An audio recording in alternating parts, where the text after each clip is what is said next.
Hey, what's up, y'all? Welcome to my channel. Thank you so much for tuning in.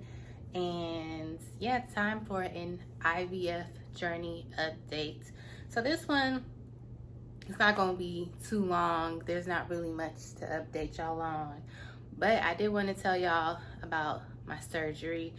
So I had a surgery on the 26th, and I got the rest of my, so I already had my right fallopian tube removed back in, I believe, 2015 due to an ectopic pregnancy. So I still had my other one, or at least some of it, because I guess at one point they cut a piece of it out and they just didn't take the whole thing for whatever reason.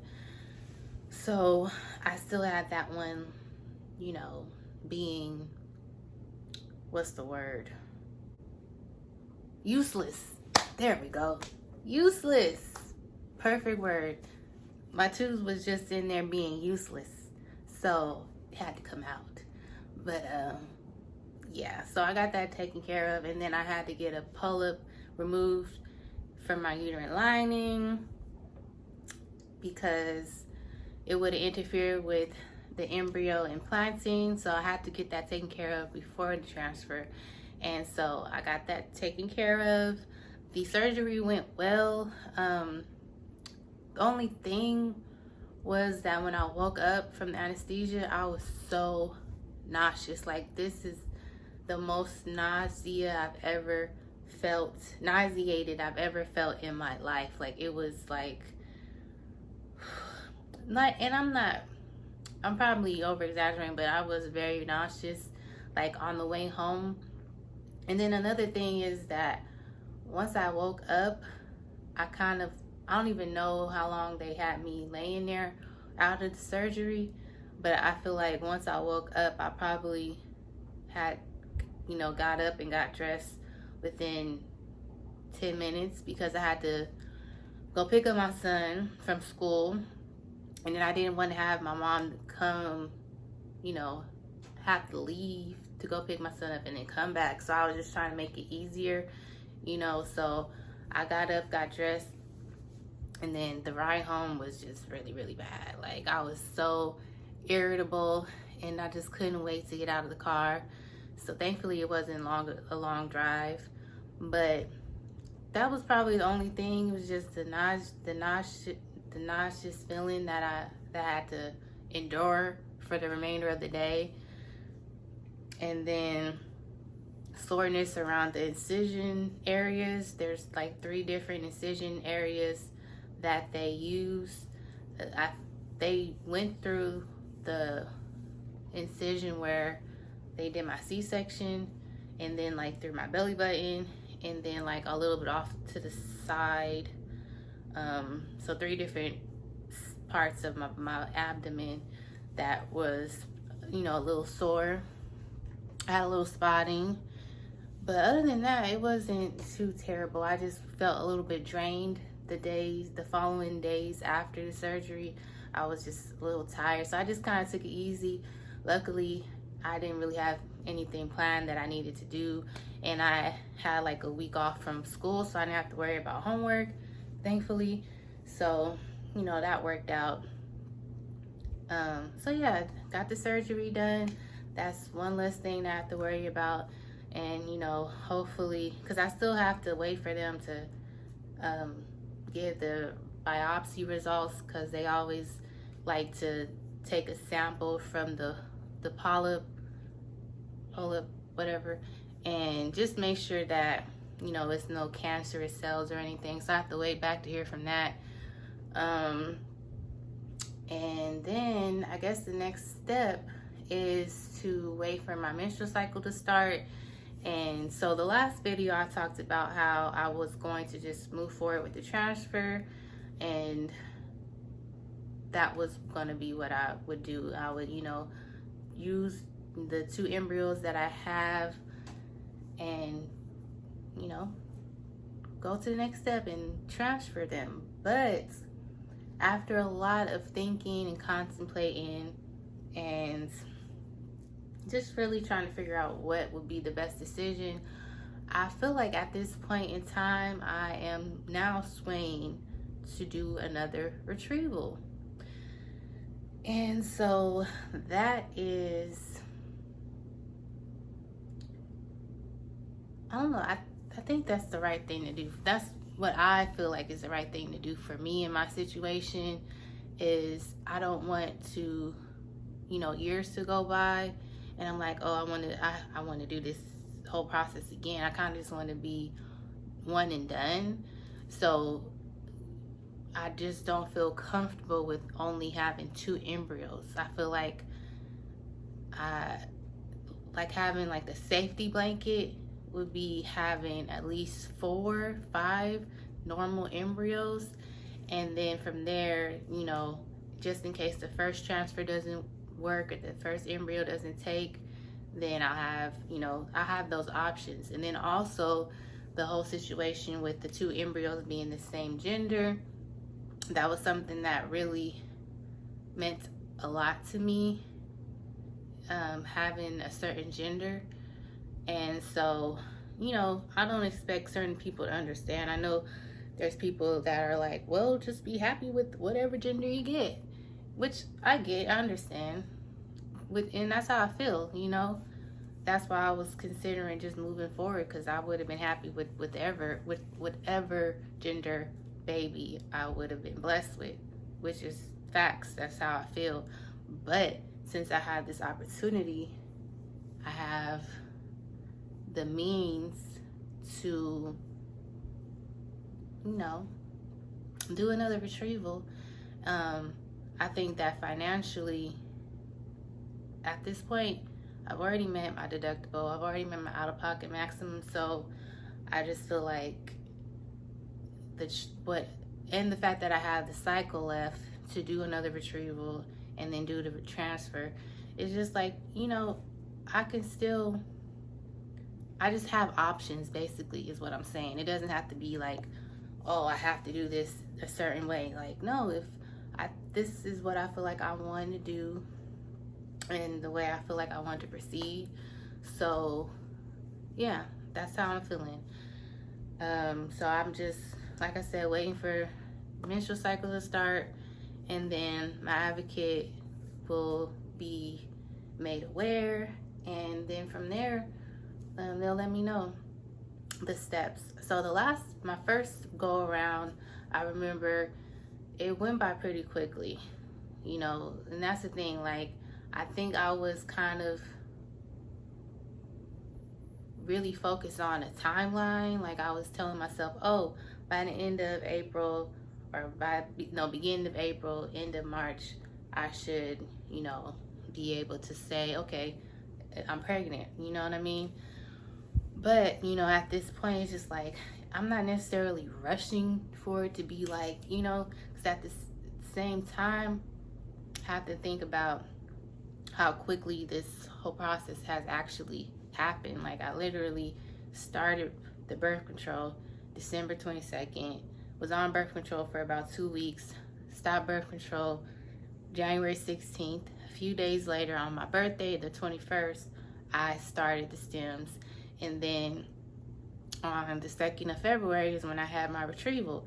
So when you really consider that process and that timeline, it went by pretty quickly.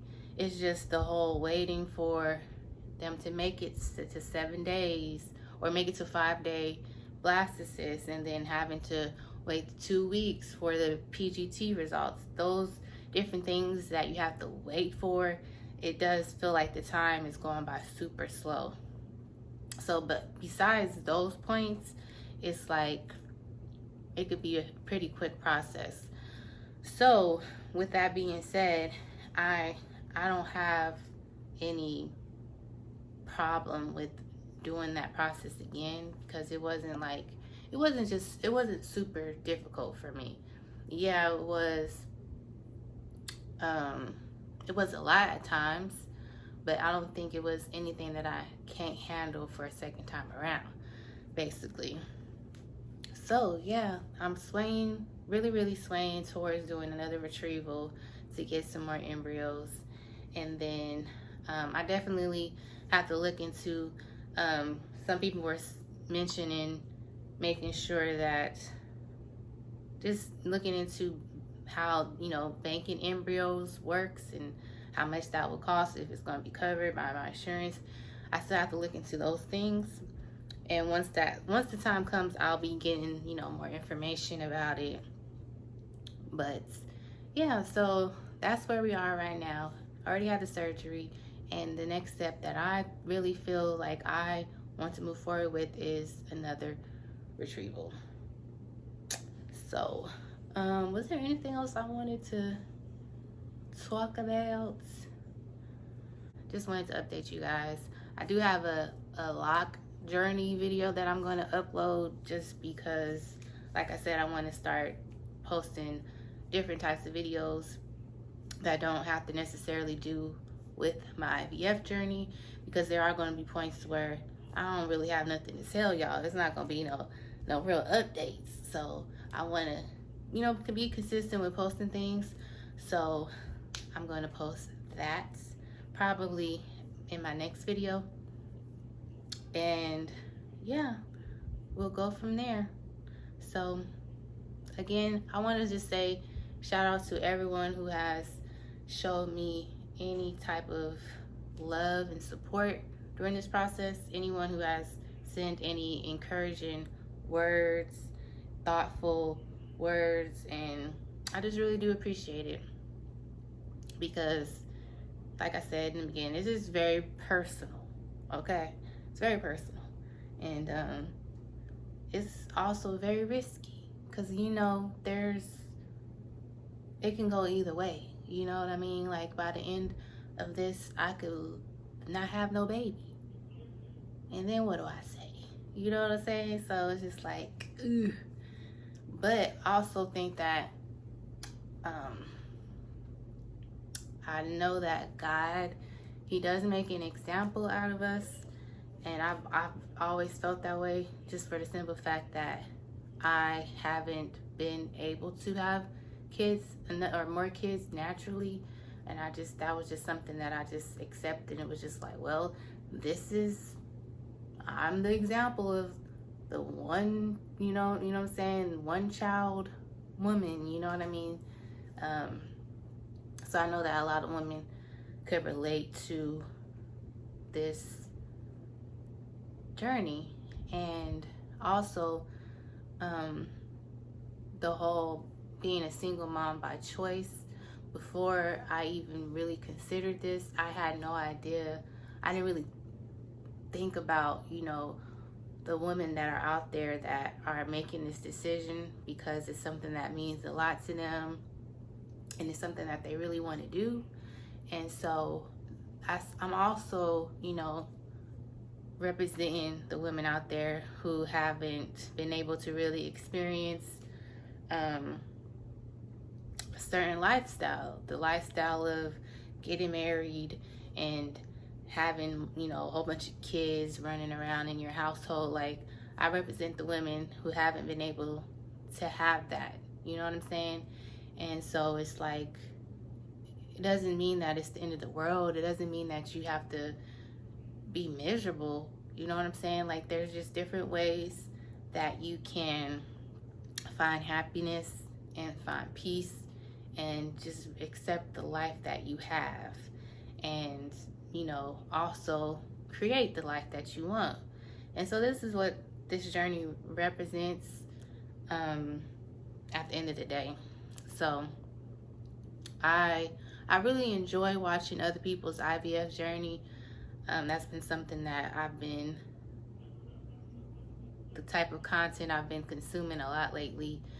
And most of the videos is this beautiful couple, and they're doing it together, and, you know, that's beautiful to see, but not everyone has that situation.